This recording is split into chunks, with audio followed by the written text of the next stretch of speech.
Both the highest earner on Skool and the previous highest earner on Skool get the vast majority of their traffic off of YouTube, and this is a recurring theme on Skool. So in this video, I'll not only share with you why you should start a YouTube channel ASAP, but also how you can exactly do it. Now, why am I even qualified for that? I'm Ben and I created videos for over 10 years already. I started when I was 10, I'm 20 now. And I lead the Skool ads editing team, as well as Skool's podcast post-production. And I also run YouTube Plus content for STEM winners like Evelyn Weiss and Dan Harrison. And everything in this document, which I'm going to share with you now, is exactly how I grow Skool communities with my clients and not just theory. Now, this graphic explains what the goal is. So this is the snowball effect that we want to create with this system. We want to have YouTube driving traffic and sales into your school. In your school, you want to have a great product, so you have success stories. Those success stories you can use in Instagram Reels and in Facebook ads, leading to your YouTube channel and to your free offers, which then again funnel into your school, and the whole cycle repeats over and over again. So why do I say that every school owner needs a YouTube channel? The first point is that it makes your ads and Reels 10 times more effective, because when cold traffic sees your YouTube channel, it's instant authority builder. And the videos you upload on YouTube can solve objections automatically. For example, if someone says, oh, but this is a too high price to buy this program or this school or whatever, you can already talk about that in one of your videos. And if you think that this is too much, then think about the opportunity cost if you don't take this offer. For example, you can talk about something like that in one of your YouTube videos, and this goes for every single one of the objections that are out there. You can talk about these in your YouTube videos, so when someone watches your videos, they already have some objections handled, so that if you're someone who does sales calls, you don't need to do as much work there anymore. Or if you have an about page video, then that about page video doesn't have to be as optimized, because many objections are already out of the way and trust is already built. Second point being, YouTube brings in qualified leads. People search on YouTube when they want answers. On TikTok and on Instagram, these are all great things to drive traffic, and I would recommend to drive them to your YouTube channel, by the way. But the issue there is that oftentimes people are just there to get entertained, and it's really hard to get them with your Reels or your ads off of the platform, because you basically need to interrupt their entertainment cycle. But on YouTube, when someone searches in how to, for example, get leads with YouTube, and then your video pops up, and then they click on that video, they have high intent in learning about that topic. So if you then present an offer, there's a much higher chance of them actually taking it. Now, one of the big reasons why Evelyn Weiss actually started working with me is because her YouTube channel dramatically boosts her school retention. So people don't churn as much inside of your school community, they don't leave because of her free YouTube content, which at first it doesn't make any sense. But once you understand the whole system, where for example your YouTube videos can get people back into your course content, you'll start to understand that this makes a lot of sense. The next part that you have on YouTube and not really anywhere else is really that it's an evergreen trust machine. Every video works 24/7 for you as a mini sales funnel. And YouTube videos don't really become irrelevant. They always keep getting views even after years in the future. I can show you one of my channels. So this video of mine had 1,800 views after 200 days of uploading. And now it's been 1,368 days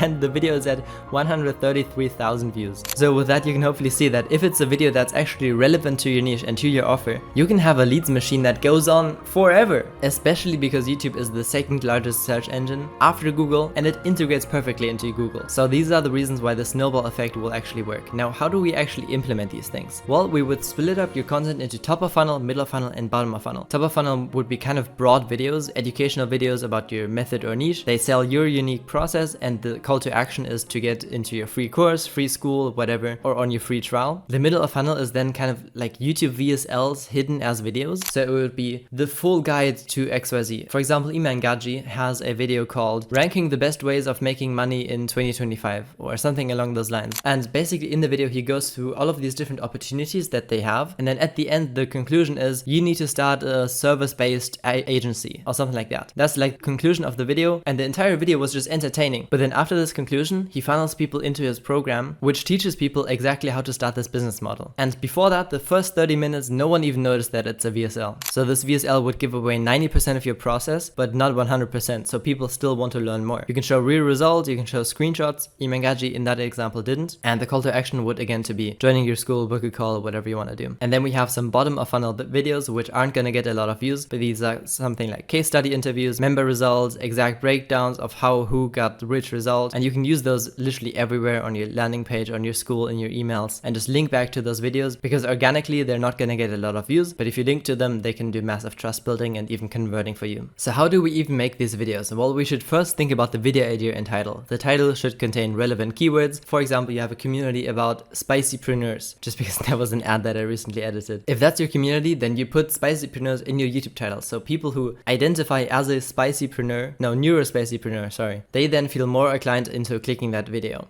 You study indirect competitors and re-angle their videos. You write down common objections and you put them into your videos. And so if we have this idea, we need to get into the scripting. The intro should be something like a hook and then a promise. Something like every schooler should have a YouTube channel. And then a promise. We're gonna build the snowball effect over the course of this video. I'll show you how to do this. And then a quick credibility line. Something like, I'm editing the ads for Skool themselves. I've worked with Alex Samosi's ads. I work with School Game Winners, etc. And keep all of that under 30 seconds. And intro, always high production quality, is the most important part. The body would then be bullet points and free flow. You can build in the CTA at 20 or 30% of the video. Not too early so people don't click off, but not too late because after a while people will have clicked off so they don't hear your offer anymore. I would very much recommend using bullet points and not full scripts. This is actually what one of my scripts would look like. In this case it just happens to be a presentation as well. Insert proof into your script so you can send it to your editor later, and in the outro you then want to show people that you actually got them the result that you promised. So people are like, oh yeah, this was a valuable video. You can handle one main objection that they have and then call to action to your free course, join the school, or instead of that, a next recommended video. For example, something like, now that you know how to do XYZ, you also need to learn how to do ABC. And in this video, I teach you how to do that. That leads to more connection with your viewer because they watch more videos over time. And YouTube likes these watch sessions a lot and will push out your videos to more people. For recording, make sure that you have the best mic possible. Lighting is the second most important one. Camera is the third one most important one. You can just start on your iPhone camera. If you do that, make sure that you record with the outside camera and not the inside camera because the outside is higher quality. You could get this camera, which is quite budget, or you could get a DJI Osmo Pocket 3, which is what I'm recording with right now. Get an aesthetic background if possible. You can use teleprompters if you want to. I don't really. And just do multiple takes and edit out the bad ones. Now, if all of this right now is getting too much info, then I actually also have an offer for you, which is a 7-day for free YouTube challenge, which you'll find in the first link in the description in my Skool community, or also that me and my team can do all of this process for you, for which I have a calendar link down below so you can book a call if you want to. Moving on to thumbnails, maximum of 4 words and maximum of 3 elements. You don't want to have too many things going on. Thumbnails are very small when they're previewed, so if you have too many things, people get overwhelmed, they don't know what the video is about, they just scroll past. Huge text, mobile readable, very important. Clear emotion on your face. In general, I would always recommend having your face in there. Thumbnail needs to get context and not repeat the title of the video. If your title is how to make money, then don't put how to make money in the thumbnail. Although maybe for the comedic effect in that specific scenario that might work. Clean, modern, high production look. If your thumbnail looks like your video is gonna be bad, then well, kind of makes sense that people aren't going to click on it. For the editing, it really depends on what exactly you're trying to achieve right now. If you just want to nurture, then it's fine to have some filler words in there. It's fine to do like a live stream version kind of thing. But for the most part, I would remove filler and rambling just so you can keep people watching as much as possible,